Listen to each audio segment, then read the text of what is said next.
Instead of inflaming the situation with sensational headlines, Manini took a more nuanced approach, urging viewers to consider the broader context of Shedeur Sanders' reality. A 21-year-old quarterback thrust into the spotlight where every move on and off the field is dissected. Manini acknowledged the speeding violations as lapses in judgment, but insisted they should not be used as a standalone indictment of Sanders' integrity or long-term potential. He emphasized the unprecedented pressure modern athletes endure, balancing the roles of quarterback, cultural figure, and digital persona. Under such scrutiny, every misstep becomes magnified, every error amplified. Manini concluded that any fair assessment of Sanders must account for the full spectrum of his character, on-field performance, and developmental arc, not just 2 traffic citations stripped of context. "I see it as a process," Sanders said. "I've got time to evolve, to grow into the game, to dissect defenses more intelligently, to absorb the wisdom of the veterans in the room. I see it as a blessing, and when it's my moment, I'll be ready." From the moment Shedeur Sanders stepped into Browns camp, the energy shifted, like a current had been plugged into the turf. What was supposed to be a routine practice instantly transformed into something electric. Veterans looked disoriented, like they were stuck in slow motion, while Sanders danced in fast forward.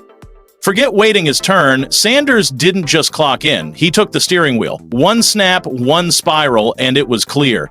He wasn't here to learn the system, he was here to redefine it. His pocket awareness was surgical, his throws, heat-seeking, his confidence, unshakable. Observers quickly realized this wasn't your typical rookie rollout. Coaches widened their eyes, players exchanged glances, someone even checked the sidelines, half expecting a hidden camera crew to pop out. But there was no prank. This was simply Shedeur, a half-field general, half real. With footwork like a metronome and vision that sliced coverages into fragments, Sanders began diagnosing defenses with terrifying speed. On one rep, he calmly read Cleveland's single-high safety shell and laced a seam throw between a trailing linebacker and late-reacting safety. On another, he manipulated leverage with a shoulder fake, progressed through his reads, and delivered with pinpoint placement, upfield shoulder, in stride, perfect tempo. The Browns' defensive backs looked overmatched and out of sync. Press corners were neutralized by precision route releases, linebackers widened to account for crossers, only to abandon the middle for Sanders to exploit. Safeties, stuck in purgatory between deep halves and underneath zones, couldn't recover fast enough. Attempts to jam were punished with back shoulder fades released before the break. Every defensive call, cover 6, simulated blitzes, even rotated shells, was met with an elegant, ruthless answer. Sanders' control of the pocket was textbook. He climbed rather than drifted, bought time without panic, and remained balanced in chaos. When faced with a late stunt, he stepped up, re-identified a shallow crosser, and hit him in stride for 20 yards. His reads were quick, his throws were deliberate, and his processing speed left the defense grasping at air. What was expected to be a developmental track quickly became a crash course for the coaching staff, forcing them to rethink their depth chart in real time. The narrative that Sanders would sit and wait unraveled, rep by rep, and while Joe Flacco and Kenny Pickett lurked in the background, it was clear who had the juice. A defender barked at him between snaps, trying to get in his head.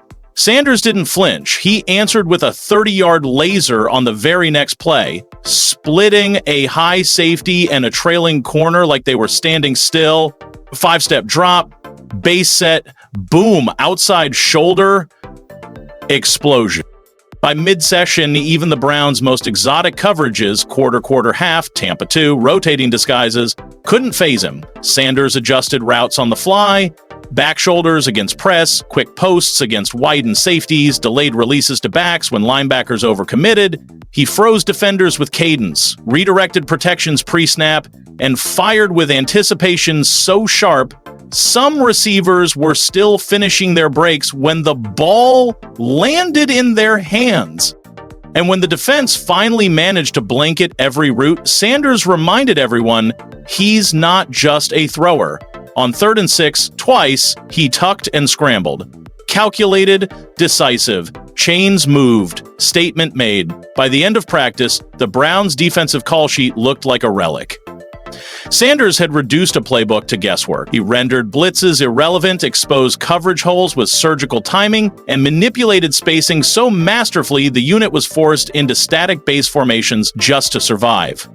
This wasn't a scrimmage. It was a clinic. Still, some in the building didn't want to believe it. They didn't plan to draft him, didn't envision this firestorm, but as one analyst put it, the difference between Sanders and Tim Tebow, this kid can throw, and he's not causing noise, not complaining about reps, not making waves, he's just dominating. If you're cooking with the third stringers and dismantling the depth chart with your play, guess what? You've earned more, you deserve a shot with the ones. From the jump, Cleveland's secondary looked half a step behind. A free safety hesitated, Sanders climbed and ripped a 22-yard out before the DB could react. Roster fringe receivers looked like stars because Sanders gave them rhythm, timing, and space. On another 3rd and long, the defense finally caved the pocket with pressure. Sanders spun, split 2 rushers, and without resetting, whipped a no-look rope to the boundary curl for a fresh set of downs. What should have been a sack became a highlight. The kid didn't need a runway. He just showed up, took command, and rewrote the pecking order. The Browns' coaching staff was left scrambling for answers. What began as casual intrigue around Shedeur Sanders has evolved into a full-blown quarterback controversy, one fueled by film room whispers, social media firestorms, and locker room momentum that can no longer be dismissed. For some, Sanders' rise is personal. Maybe it's nostalgia, watching the son of Deion Sanders stir the same excitement his father once did. For others, it's his recent play, electric, unfiltered, undeniable. And many fans are now asking a fair question. Why not Shedeur? Why couldn't he overtake Dylan Gabriel, Joe Flacco, or Kenny Pickett in a quarterback room that feels more like an open audition than a locked hierarchy? That question has only gained steam in light of the latest controversy surrounding a leaked Giants draft interview. Reports claim the unreleased footage from that meeting was so contentious that both the Sanders family and the Browns considered legal recourse to prevent it from becoming public. The New York Giants added fuel to the fire by selectively releasing a short, edited audio segment from their conversation with Sanders, triggering immediate backlash. Fans demanded transparency. Critics accused the team of orchestrating a smear campaign. Analysts debated whether the partial release was a calculated PR maneuver or a botched attempt at damage control. Either way, the silence surrounding the unreleased footage has only intensified speculation. Online platforms like TikTok, X, and Facebook erupted. Commentators decried the Giants' lack of transparency. Podcast hosts bumped their show plans to cover the leak. Comment threads spiraled into frame-by-frame lip reads. The Giants' silence was deafening and damning. If there was nothing to hide, why the edits? Why not release the full tape? The story spilled beyond football. Now it's about optics, trust, and how organizations handle public perception. Critics argue that the Giants' refusal to publish the entire exchange suggests a deeper agenda, perhaps rooted in discomfort with Deion Sanders' looming presence, or in Shedeur's unwillingness to conform to outdated, unspoken rules of quarterback diplomacy. Behind closed doors, sources allege the Giants attempted to rattle Sanders during the interview. They reportedly slipped intentional errors into an install session to see if he'd catch them, common practice during prospect evaluations. But instead of treating it as a teachable moment, Sanders allegedly took offense. That clip, assuming it exists, was weaponized to paint him as arrogant or hypersensitive. Another report describes Sanders throwing a risky interception during a simulated game, followed by an intense film room breakdown. It's alleged that Sanders didn't react well, but even these portrayals are contested. None of it independently verified, none of it contextualized. And with only fragments released, the public is left filling in the blanks. In the absence of clarity, a different narrative has emerged, one of media manipulation, selective framing, and racialized double standards. Supporters of Sanders point out that had the footage truly confirmed unprofessionalism, it would have already been plastered across the internet. The fact that it hasn't been makes the silence suspect. Every strategic misstep by the Giants has backfired. Rather than bury Sanders, they've amplified his relevance. Every throw he makes, every media appearance he gives is now filtered through this lens of resilience. He's no longer just a quarterback prospect, he's a symbol of pushback, of scrutiny, of how modern players are dissected in real-time narratives often divorced from fact. Even veteran insiders are weighing in. Some point to past draft fallers, Aaron Rodgers, Dan Marino as historical context. Every few years, one player gets scapegoated in the pre-draft cycle. This year, that player is Shedeur Sanders. Despite the drama, Sanders remains poised. His demeanor has not cracked. If anything, it's crystallized his image as a quarterback capable of leading through chaos. Meanwhile, the Browns' locker room is buzzing. Behind the scenes, multiple veterans have reportedly described Sanders' command as franchise level. One senior assistant allegedly said he was Sunday ready after a single walkthrough. This isn't standard camp hype. These are seasoned voices, players with playoff experience and high football IQs saying he's different. Internal conversations are already influencing rep counts and practice rotations. Coaches and personnel execs are taking notes not just on his arm, but on how he processes information, adjusts protections, and galvanizes the offense. Sanders' presence is changing the entire tempo of camp. Veterans adjust routes to match his timing, defensive backs recalibrate coverage calls. There's a rhythm to his game that elevates the huddle. And beneath all the headlines and interviews lies a strategic goldmine, a late-round rookie contract that offers elite upside with minimal cap risk. While other teams juggle overpriced placeholders, the Browns may have found a cost-efficient cornerstone. Then what? Week 6, 7, 8, that's where things get electrifying. If the Browns stumble out of the gate, or if Flacco starts showing his age, the leash will be short, and suddenly the starting gig could be up for grabs. Does Kevin Stefanski double down on his guy Dillon Gabriel? Or does the front office, rumored to have been the driving force behind the Shedeur Sanders pick, step in and insist on a quarterback switch? This is where internal politics ignite. And as mentioned earlier, there's mounting speculation that Gabriel was Stefanski's choice, safe, smart, and system-ready. Sanders, meanwhile, might have been more of an Andrew Berry or even Jimmy Haslam pick. Big upside, marketable, and potentially a franchise face. That division could sow discord if the team starts faltering, and in Cleveland, when things go sideways. So let's wrap this up. Before we close out today's exclusive deep dive, Dillon Gabriel, short, precise, and playing catch-up behind a physically gifted rookie and a wily veteran. Shedeur Sanders, flashy, dynamic, and quite possibly being groomed behind the scenes for a mid-season takeover. Joe Flacco, the season starter, but one poor stretch away from handing over the reins. And Kenny Pickett, he might as well start packing his bags. This battle is far from settled. In fact, it's just heating up, and whether it's Flacco, Gabriel, or Sanders leading the charge come week 6, one thing is crystal clear. This quarterback room is the most unpredictable in the entire league. So Browns faithful, we want to hear from you. Who do you want under center on opening day? Now, let's shift from speculation to implications, because what unfolds next in this quarterback saga won't just shape the 2025 season, it will reverberate throughout the entire franchise. Let's talk about what's truly at stake here.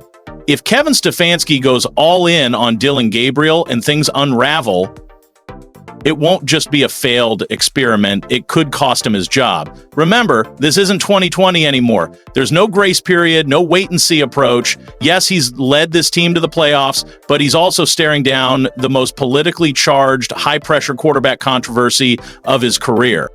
If he backs Gabriel and Sanders starts lighting it up in practice, the front office and ownership won't just be frustrated, they might be ready to pull the trigger. On the flip side, if Sanders gets the nod and flounders, that's a direct hit on Andrew Berry and Jimmy Haslam, who, according to rumors, championed the Sanders pick. They're betting big on potential and upside, and as history has shown, when politics start dictating who lines up under center in Cleveland, chaos is never far behind. But there's another dimension we haven't explored yet, the locker room. Veterans in that locker room want to win now. They're not here for a rebuilding phase or developmental reps. They're here to chase a title. And while rookies can bring energy and hope, they also bring mistakes. If Flacco starts and the team is grinding out ugly wins, Stefanski might not dare to make a change, even if the front office is whispering behind closed doors. That decision, sticking with a 39-year-old Flacco to preserve locker room chemistry, could buy Stefanski time, or it could cost him everything if it backfires. And this isn't just about winning, it's about identity. What kind of team do the Browns want to be in 2025? If it's a Flacco-led, veteran-heavy, grit-and-grind offense, then the window is now. But if they pivot to Gabriel or Sanders early, they're sending a message to the locker room, to the fans, and to the entire league that they're playing for the future. That message matters because once you head down the development path, it's hard to turn back. And let's not forget about the fans. Browns fans are no fools. You've seen this movie too many times before. You know when a quarterback controversy is real and when it's just smoke and mirrors. Right now, it's real. And the frustration isn't just about the number of quarterbacks in the mix. It's that for the first time in a long time, the Browns might actually have two young passers with legitimate talent and still find a way to botch it. If you're a Gabriel supporter, you love his pinpoint accuracy, his poise, and his clean execution. He's the guy who can run a Kevin Stefanski game plan to perfection. But if you're a Sanders backer, you see the flashes, the energy, the playmaking spark that simply can't be coached. He has that it factor. The question is whether the Browns can get it to shine on Sundays. And let's be real, Kenny Pickett is likely out of the conversation. There's been no significant buzz around him in any of these OTA reports. He's trailing in reps, he's not making waves, and he's not climbing the depth chart. It's clear he was brought in more as an insurance policy than a serious contender. And with the way this battle is shaping up, he may never get a true shot in Cleveland. But there's one more name we need to mention.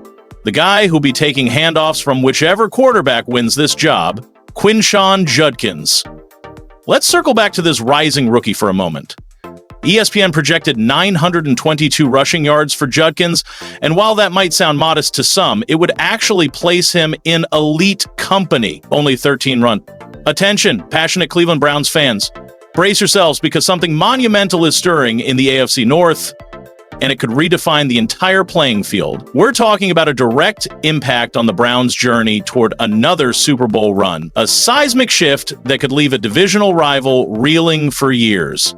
And you're getting this news firsthand. But before we dive in, if you're a diehard Cleveland Brown supporter, hit that subscribe button to fuel this family even more. Show the world you're part of this family. Let's unite and push toward that 10,000 subscriber milestone. Share this with your friends and fellow Browns fans. Let's get to the news. All right, Browns Nation, strap in because there's a lot to unpack. The quarterback situation in Cleveland has been nothing short of a roller coaster in recent years, and right now, it's more competitive than ever. You know the Browns have always carried high expectations. Whether it's a playoff berth or a deep postseason run, fans are starved for consistency and, above all, a franchise quarterback. Meanwhile, the franchise quarterback, but this year, the landscape is shifting and the buzz could ripple across the entire AFC North and beyond. Let's talk quarterbacks. First, we've got the seasoned presence of Joe Flacco, a battle-tested veteran known for his postseason heroics and that cannon of an arm that still has the potential to catch defenses off guard. Flacco signed with Cleveland to bring stability and veteran leadership, and let's be honest, his familiarity with Kevin Stefanski's offensive scheme makes him a prime candidate to secure the starting job early on. Flacco's experience in high-pressure moments and his commanding leadership aren't just window dressing, he's a legitimate contender, especially given the current state of the team and the urgent need for results. Then there's Kenny Pickett, a young signal caller still striving to carve out his legacy in the league. Pickett has showcased flashes of promise, but he's still refining his game.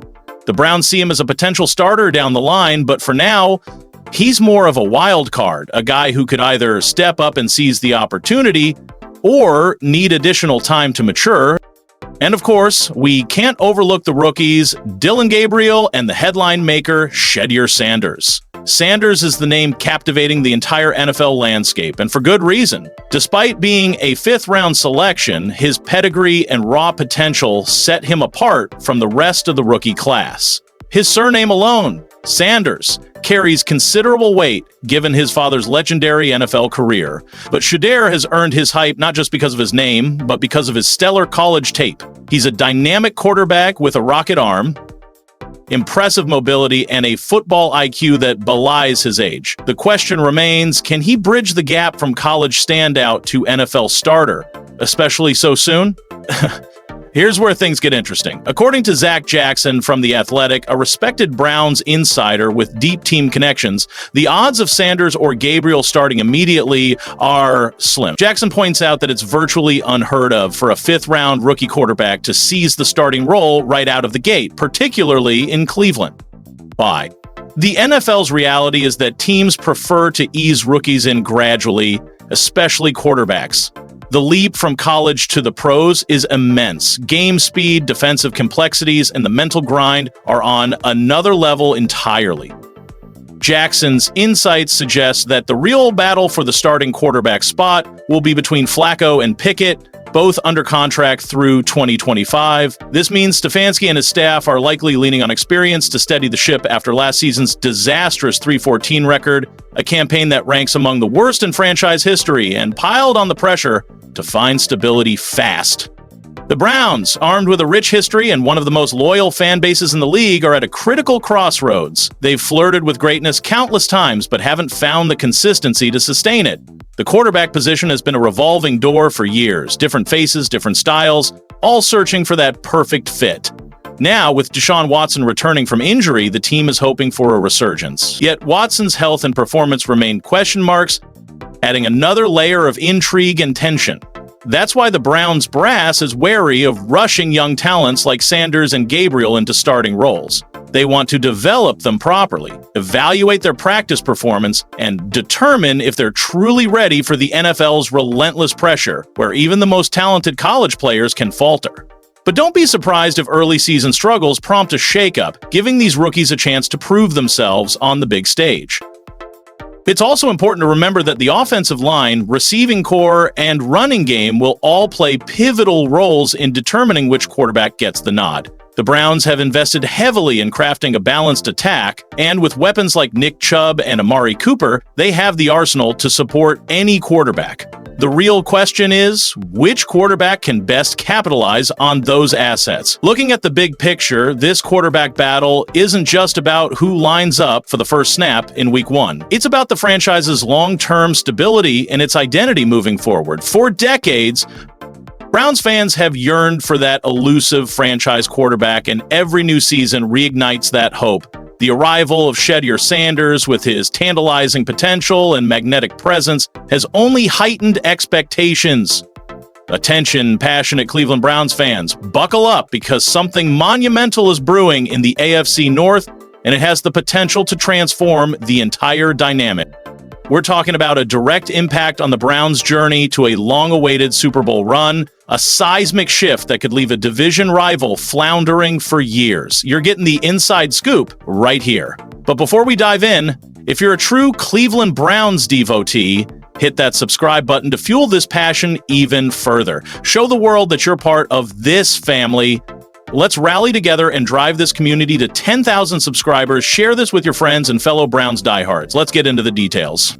Even rival teams are paying attention. Pittsburgh reportedly passed due to past misfires with mobile quarterbacks like Fields and Wilson. The Raiders liked Sanders' fit in their West Coast scheme, but balked over perceived limitations. Now those doubts seem short-sighted. And still, the Giants won't release the tape. So the debate rages on, fueled by ambiguity and hardened by growing public demand. What could have been a passing media cycle has turned into a sustained saga. The longer the Giants wait, the more attention they draw, and the more attention they draw, the bigger Shedeur Sanders becomes. He has already stepped beyond being a fifth-round rookie. He's now the lightning rod in a league-wide conversation about how young talent is evaluated, tested, and sometimes intentionally misrepresented. Whether he starts in October, November, or 2026, his journey is no longer just about football. It's about who controls the story and who refuses to let someone else write it for them. Thank you guys. See you next video.